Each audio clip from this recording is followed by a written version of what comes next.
اعوذ باللہ من الشیطان الرجیم بسم اللہ الرحمن الرحیم ان الدین عند اللہ الاسلام صدق اللہ العظیم وصدق رسول النبی الکریم صلی اللہ علیہ وسلم۔ اللہ تعالیٰ قرآن مجید فرقان حمید میں فرما رہے ہیں ان الدین عند اللہ الاسلام، کہ اللہ تعالیٰ کی ذات فرماتی ہے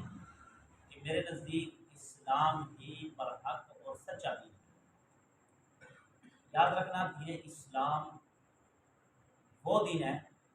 کہ جس کے اندر آسانیہ ہی آسانیہ ہے، اور دین اسلام ہی عزتوں سے نوازتا ہے، اور دین اسلام ہی بلندیاں اور عزت عطا فرماتا ہے۔ کسی کو قطعاً یہ اختیار اسلام نہیں دیتا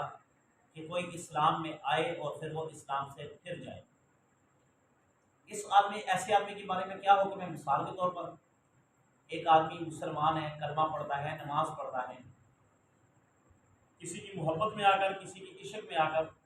عیسائیت قبول کر لیتا ہے، یا پیسوں کی بنیاد پر اسلام کو چھوڑ دیتا ہے، تو اس کے لیے اسلام کا کیا حکم ہے؟ اس بارے میں اسلام کا حکم یہ ہے کہ ایسا آدمی، ایسا لڑکا، ایسی لڑکی کہ جو عیسائیت کو قبول کر لیں، یہودیت کو قبول کر لیں، یا کسی اور مذہب کو قبول کر لیں، قادیانیت کو قبول کر لیں اسلام کو چھوڑ کر، تو ایسے آدمی کے بارے میں ہمارا اسلام یہ حکم کرتا ہے کہ پہلے اس آدمی کو 3 دن کسی جگہ گرفتار کیا جائے گا، کسی جگہ قید و بند کیا جائے گا اس کو، اور اس کو سمجھایا جائے گا اسلام کے حقائق، اسلام کی حقانیت، اسلام کے دلائل اس کے سامنے پیش کیے جائیں گے، قرآن رکھا جائے گا، حدیث رکھی جائے گی، نبی پاک کا فرمان، اور آپ صلی اللہ علیہ وآلہ وسلم کے بہترین، جو آپ کی زندگی کے سب سے بہترین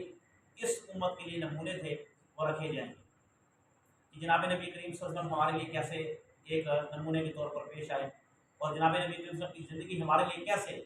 ایک آئیڈیل کے طور پر ہم اس کو کیسے لیں گے، تو یہ سارے کے سارے ان کے سامنے، اس آدمی کے سامنے رکھے جائیں گے، مانا جائے گا، بنایا جائے گا، اس کو قید رکھا جائے گا، اور اگر اس کے باوجود بھی نہ مانے تو اسلام کہتا ہے کہ اس آدمی کو قتل کا حکم ہے، اس آدمی کو قتل کر دیا جائے گا۔ تو لہٰذا قتل، ایسا کام قتل مت کریں، اسلام کو پہلے سمجھے۔ اگر کوئی بات آپ کو اسلام کے بارے میں نہیں سمجھ آ رہی، آپ کہیں کہ اسلام میں یہ چیز، اسلام میں یہ چیز، تو اسلام کو آپ اپنی عقل سے نہیں سیکھ سکتے۔ اسلام کو سمجھنے کے لیے اسلام والوں کے پاس جانا پڑے گا، یعنی کہ کیا؟ علماء کے پاس بیٹھیں، علماء سے سنیں، علماء کو کہیں کہ اسلام میں یہ کیا چیز ہے، ہمارے دین میں یہ کیا چیز ہے، تو وہ اس مسئلے کا آپ کو حل بتائیں گے، تبھی جا کر آپ کا جو ہے وہ ذہن فریش ہوگا، تبھی جا کے آپ کی دل میں وہ بات بیٹھے گی۔ اگر خود ہی فیصلہ کریں گے تو انسان کی گمراہ ہونے کے 100 چانس بن سکتے ہیں۔ اللہ سے دعا ہے کہ اللہ تعالیٰ ہمیں اسلام حقانیت والا دین سمجھنے کی اور اس پر